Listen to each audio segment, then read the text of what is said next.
Good afternoon, I'm Shane Delaney. The county is going to have to make cuts and changes to other parts of the budget. Tate also pleaded no contest to a stalking charge back in 2006 that was also filed by a former student. Minnehaha County has been asking the state to fix the problems of the new license plate system for a couple weeks, and today the state responded. Shane, good morning. Good morning, John. Now, due to flooding, the U.S. Army Corps of Engineers is planning to close a 250-mile stretch of the Mississippi River later this week. The St. John Vianney Seminary enrolled 70 students in the fall of 2001.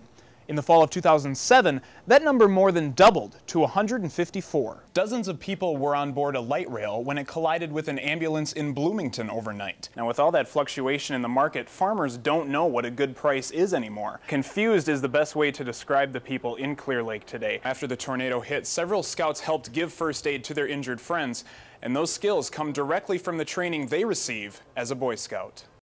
We got it, baby!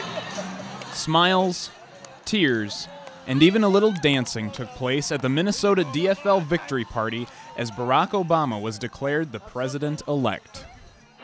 8 years, I have been forced to fight against George Bush's failed policies and the harm that they have caused America.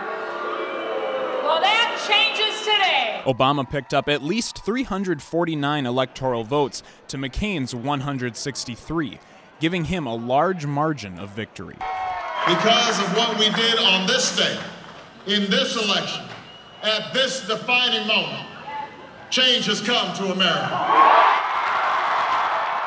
And unlike years past, young voters didn't shy away from the polls. I'm most excited for the fact that this is my first time voting and that it's going to be historical no matter who wins. Some college students are most excited about Obama's tuition plan. Obama's idea with service projects, like if you do community service, you get like help with tuition. Like that's like very good. But the results were too close to declare a winner in the Minnesota Senate race.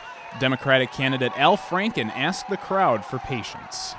Give the folks a few more hours to finish counting, and I then will hope to give you 6 years of standing up for what's right. The first count showed Franken trailing Coleman by a few hundred votes out of millions cast, meaning a mandatory statewide recount will occur, and results could be weeks away. In St. Paul, Shane Delaney, Aquin Online. It didn't take long for flames to engulf the only grocery store in the little town of Westbrook, Minnesota.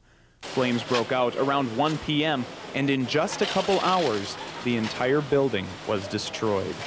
I was just checking out my groceries, and a gentleman came in the front door all excited, and he said that the recycling cardboard that was all baled up in the back was on fire. Gail Judding was in the store when the fire started. She says, thankfully, not many others were.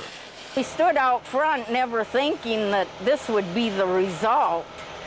Many of the 755 Westbrook residents stood out in front of the store as well, wondering where they will buy their groceries.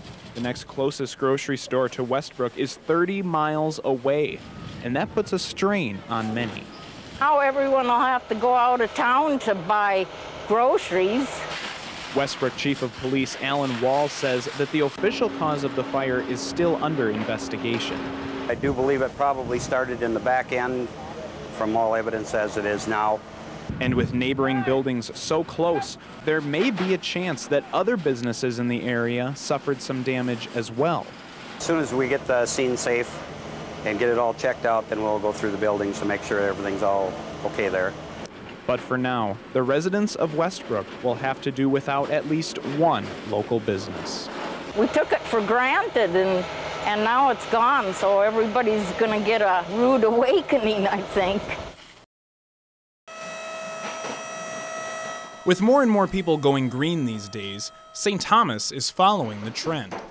In the mornings, we probably easily fill this guy about 3 times. That's a lot. Junior Trevor Free and his partner Andrew Isaacson know all about recycling. They're up early 3 days a week collecting and sorting St. Thomas paper, bottles, and cans. Before I started here 2 years ago, I wasn't too active, at least. You know, you don't think about as much as you can do for, say, your planet. The physical plant says in 2007, UST students recycled over 425 pounds. In 1996, just 340. 60% of the garbage in our landfills is still reusable. So to think, you know, just what the common person can still do is a lot. And all that recycling is not only making St. Thomas more green, but the environment as well. Recycling is a way to prevent more junk, more crap being put into our lives. Douglas says landfills are filling fast, and most people don't realize where trash goes when they throw something away. So there's no such thing as really away. Away is just the planet that we live on. Which is why Free thinks recycling is important. And it's not hard. It's not hard at all, but working here has really changed my perspective on things. So. Changing perspective to go a little greener. In St. Paul, Shane Delaney, Kojo 362 News.